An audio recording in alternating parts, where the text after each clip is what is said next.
salam sehat dan salam fisika. Jumpa lagi dengan Ibu Rostina Sabayang. Kita belajar fisika kelas 12. Halo anak-anak Ibu, siswa-siswi SMA Kartika 12 yang ganteng-ganteng dan cantik-cantik, baik budi, rajin, dan tidak sombong dan rajin menabung. Pada kesempatan hari ini kita belajar fisika, salam fisika dan salam sehat.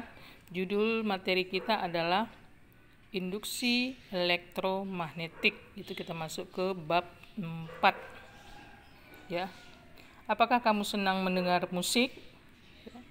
Musik merupakan suara yang mengandung irama, lagu, dan keharmonisan suara yang dihasilkan dari perpaduan alat-alat yang menghasilkan irama.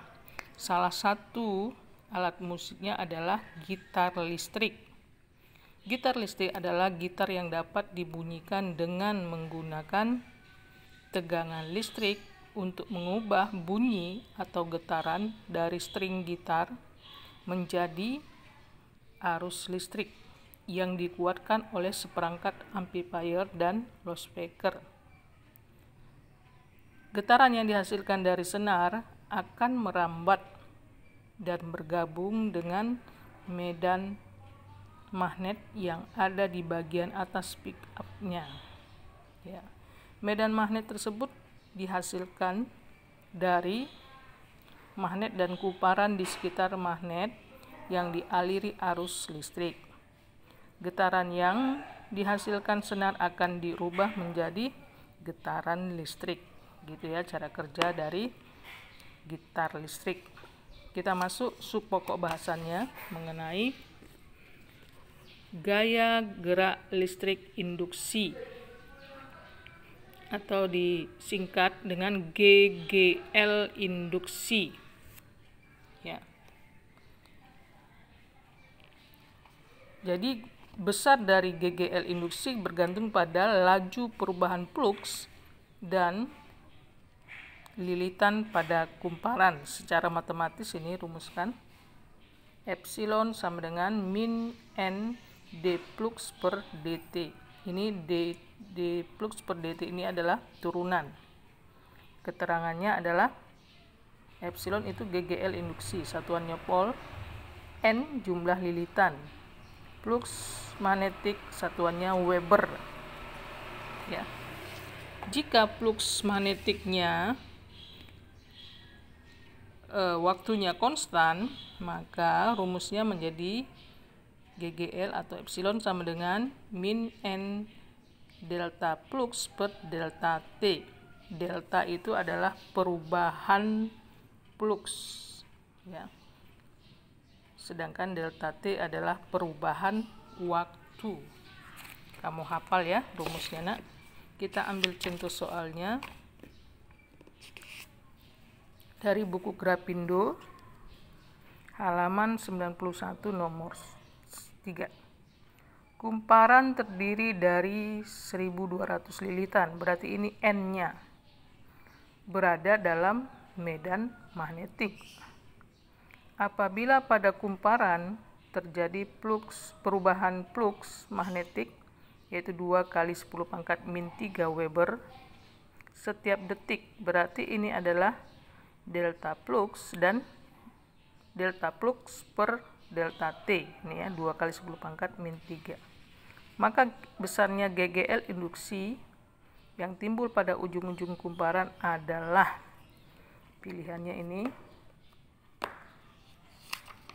Pilihannya A-nya 0,24 volt, B 1,0 volt, C 1,2 volt, D 2,0 volt, dan E 2,4 volt. Kita hitung ya.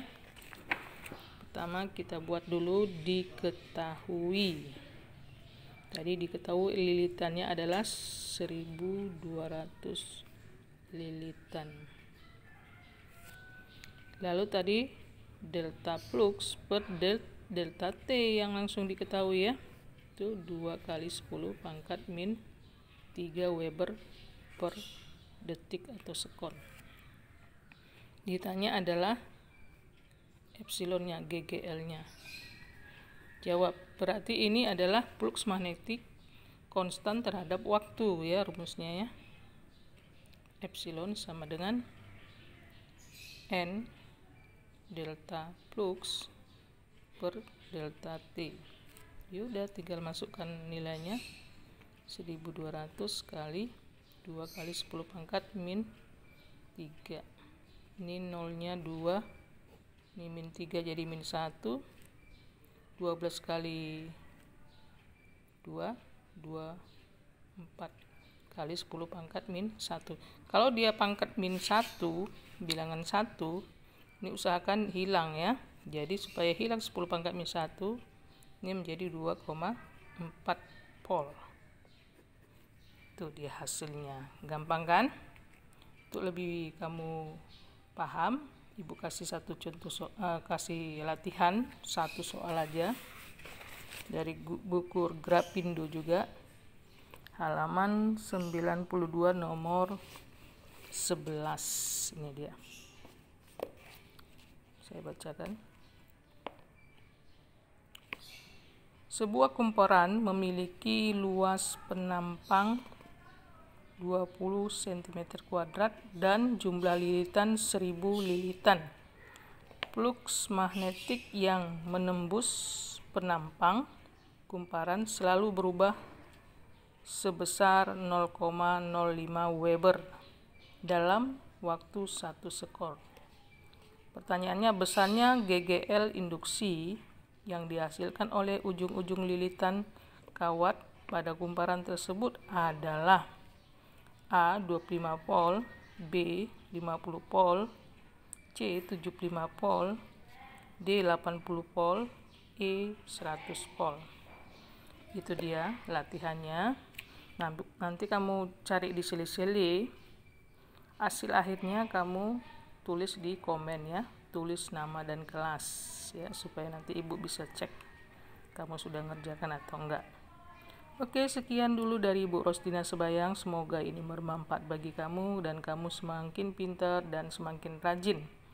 Orang yang rajin pasti akan pintar. Kalau udah pintar, kamu pasti akan bisa mencapai cita-citamu. Sekian dari Ibu, salam sehat dan salam fisika.